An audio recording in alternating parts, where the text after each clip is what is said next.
O Senhor esteja convosco. Ele está no meio de nós.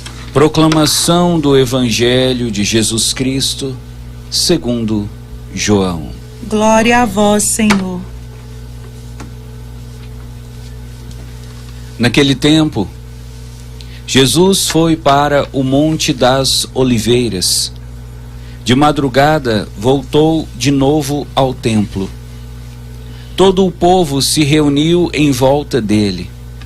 Sentando-se, começou a ensiná-los. Entretanto, os mestres da lei e os fariseus trouxeram uma mulher surpreendida em adultério.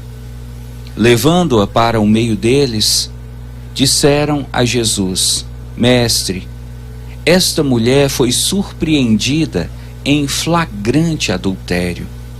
Moisés, na lei, mandou apedrejar tais mulheres. Que dizes tu? Perguntaram isso para experimentar Jesus e para terem motivo de o acusar. Mas Jesus, inclinando-se, começou a escrever com o dedo no chão.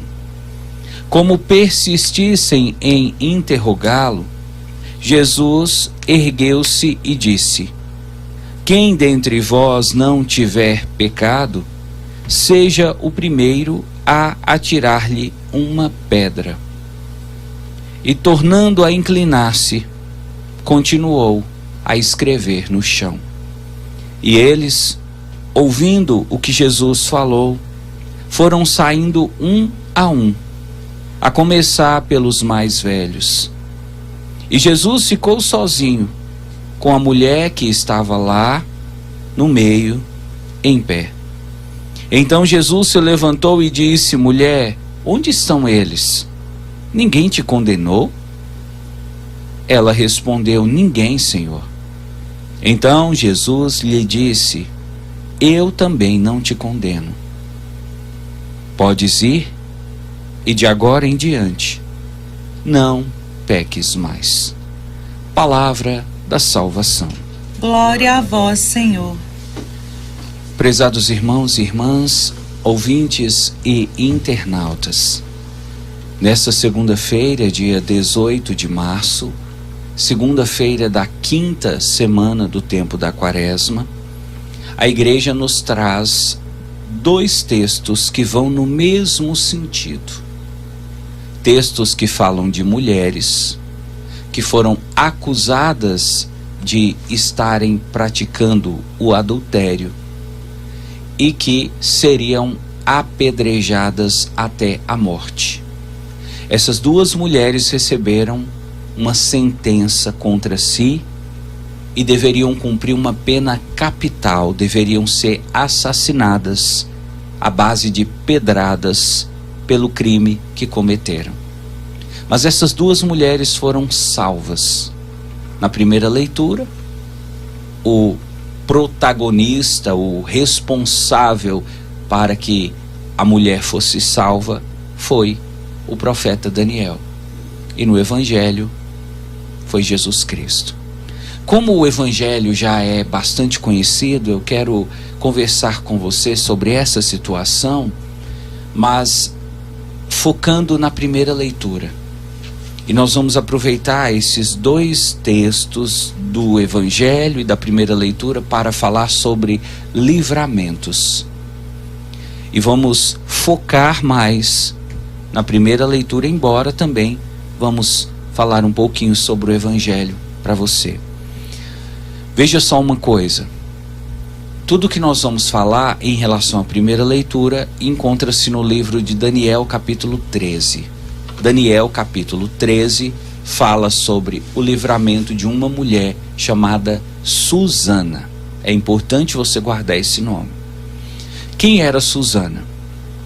Susana era casada com um homem chamado Joaquim. Susana era judia, fazia parte do povo judeu, mas ela estava entre aqueles que foram levados para a Babilônia como escravos. E Susana e o seu marido lá na Babilônia, começaram a desenvolver financeiramente, a crescer financeiramente, e Joaquim, marido de Susana, se tornou uma pessoa muito rica lá na Babilônia, e um homem muito conhecido, muito respeitado. E a esposa dele, Susana, era uma mulher muito bonita, lindíssima, Dona Maria. Era daquele tipo de mulher que, se ela passasse numa rua, todo homem, sobretudo aqueles que gostam de ficar atrás de um rabo de saia, iria parar para contemplar a beleza de Susana. Uma mulher linda, elegante, uma mulher bonita, uma mulher educada, uma mulher religiosa, uma mulher temente a Deus.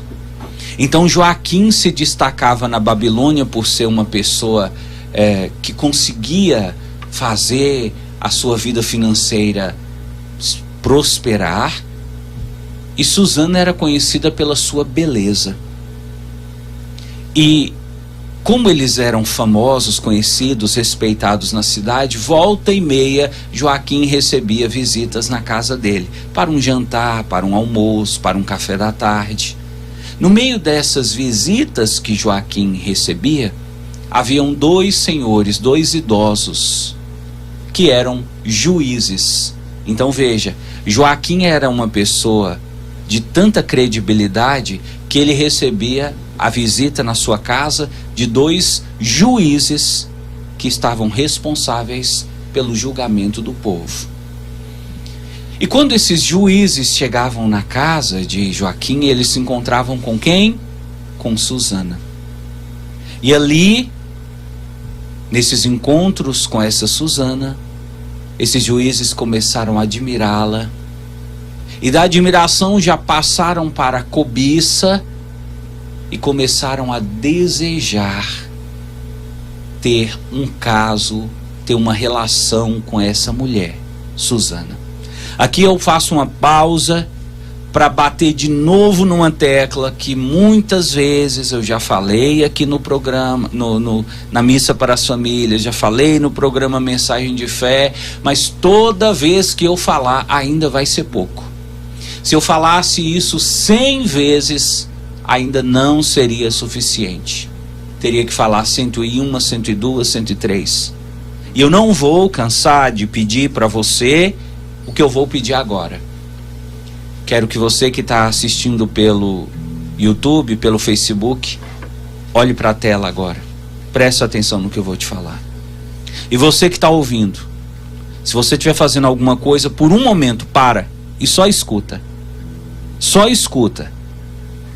Muito cuidado com quem você leva para dentro da sua casa. Não queira levar para sua casa qualquer pessoa, porque a sua casa é o lugar da sua intimidade.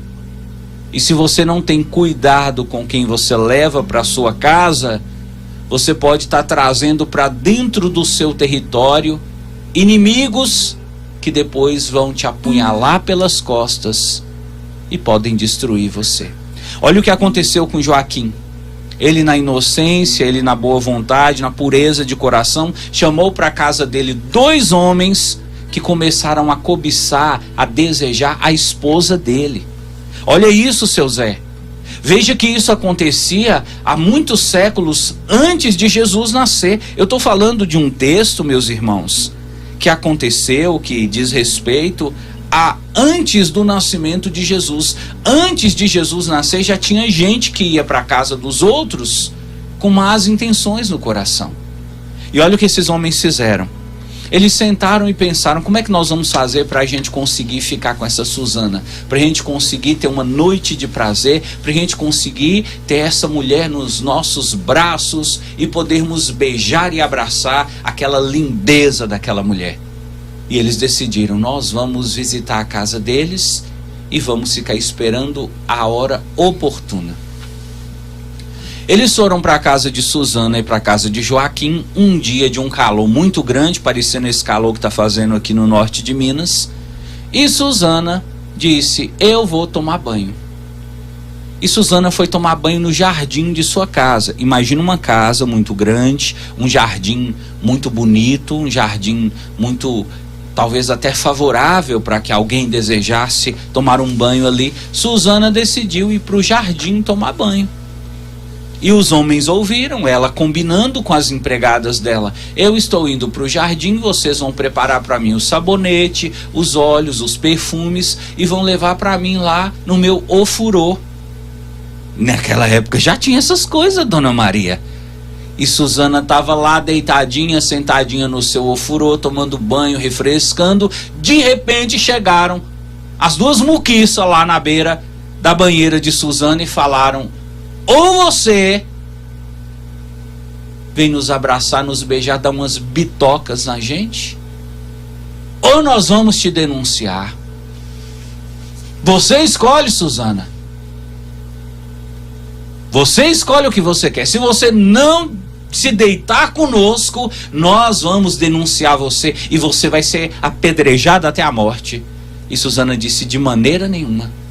Primeiro, que eu sou uma mulher casada, eu respeito meu marido. Segundo, que eu sou uma mulher de Deus, eu tenho temor a Deus, eu sei que isso é errado e eu não vou fazer de jeito nenhum.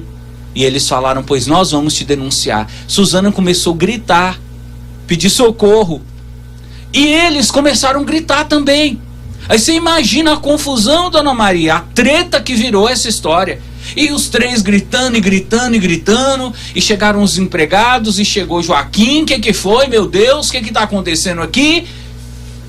E eles passaram na frente de Susana e disseram: nós pegamos a sua esposa, Joaquim, aqui no jardim, nua, com um jovem. Eles estavam tendo relação sexual. E quando a gente chegou e gritou, o jovem fugiu e ela ficou aí com essa cara deslavada. E naquele momento se instalou um tribunal. E Susana, por ter sido flagrada aparentemente em adultério, foi condenada à morte por apedrejamento. Aqui você vê uma pessoa inocente que foi condenada à morte, que foi vítima de uma armadilha de dois velhos encarquilhados que não aceitaram a recusa dessa mulher. E aí a gente começa a pensar sobre quantas pessoas, né, que podem passar também, ou que podem ser vítimas de coisas parecidas. Talvez no campo sexual, o seu patrão dá em cima de você e você não aceita, e o seu patrão forja que você estava roubando dinheiro na empresa. O seu cunhado dá em cima de você e você não aceita, e ele fala para o irmão dele que você estava dando em cima dele. Mas podem ser também outras questões, outras armadilhas, outras acusações injustas, inverídicas, outras calúnias que levantaram contra você. E talvez por causa dessas calúnias, você foi mal falado, você foi criticado, condenado, talvez você até foi levado na justiça. E nessa hora você fica como Susana, pensando: mas eu não fiz nada de errado, por que eu estou pagando um preço tão alto? Talvez você fala como Susana. Susana, na hora que estava sendo levada para ser apedrejada, ela olhou para o céu e disse: Deus, o Senhor viu tudo que aconteceu, o Senhor sabe que eu sou inocente, o Senhor sabe que eu não fiz nada de errado. Veja, Susana nem pediu nada a Deus, ela apenas falou para Deus: o Senhor sabe. E aqui entra uma coisa que eu quero falar para você, daí o tema livramento.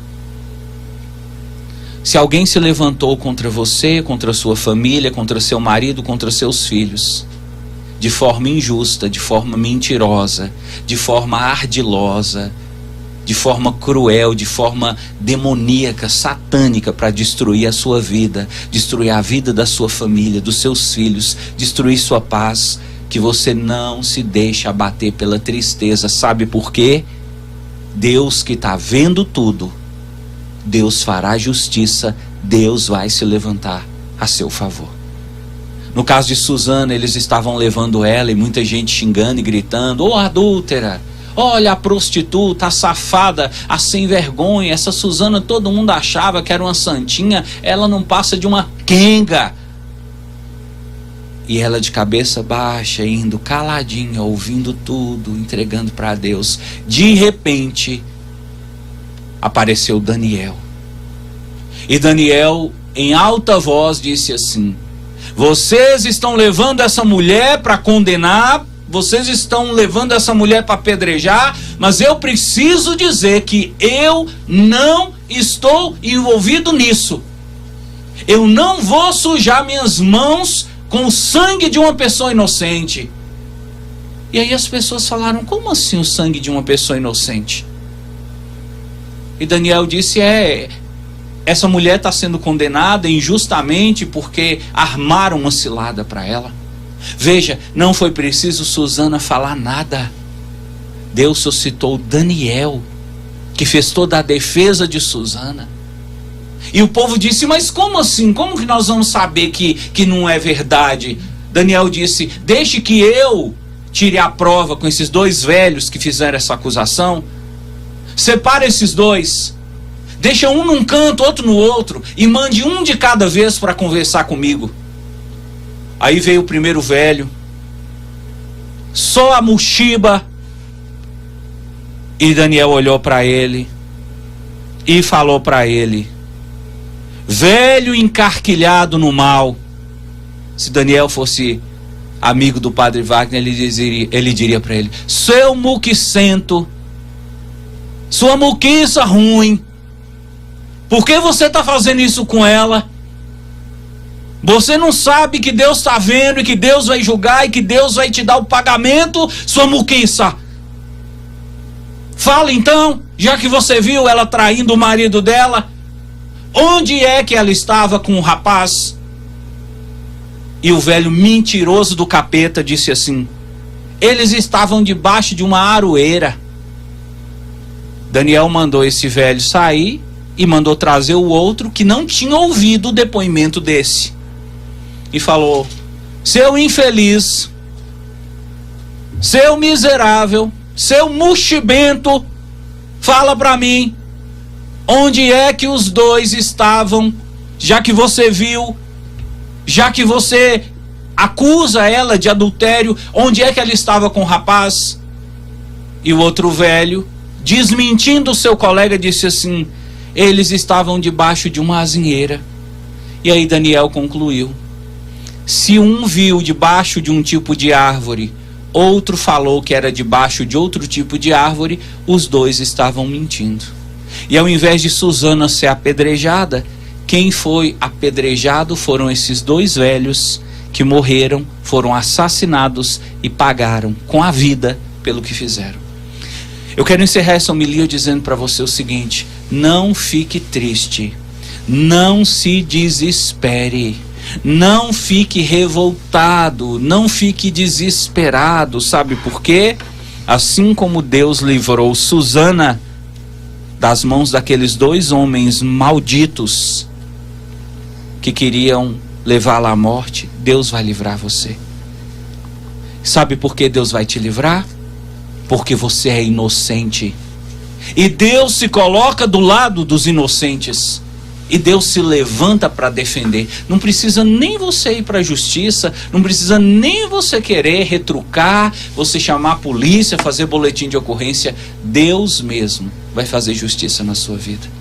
Que você, assim como Susana, possa se sentir de consciência livre e ter essa certeza: o meu Deus, o justo juiz, fará a minha defesa. E se você disser assim: ó padre, mas o problema é porque de fato eu errei, o que eles estão falando não é de tudo mentira não, eu errei, eu tenho culpa no cartório, eu aprontei, eu fiz coisa errada, só que eles estão pegando muito pesado comigo. Aí eu peço você para lembrar então do Evangelho, porque no Evangelho a mulher tinha sido de fato pega em flagrante adultério, mas mesmo assim Jesus se levantou em defesa dessa mulher, porque naquele momento ela demonstrou arrependimento e fé. Não importa se você errou, não importa se você caiu, não importa se você fez coisas que talvez não são coisas certas. Se você está arrependido, se você se prostrar diante de Deus e disser para Deus que você não vai mais fazer isso e pedir a ajuda de Deus, Jesus também vai defender você, como defendeu a mulher do Evangelho, e você vai poder testemunhar isso. O meu Deus é um Deus de livramento, que cuida de todos aqueles que nele confiam.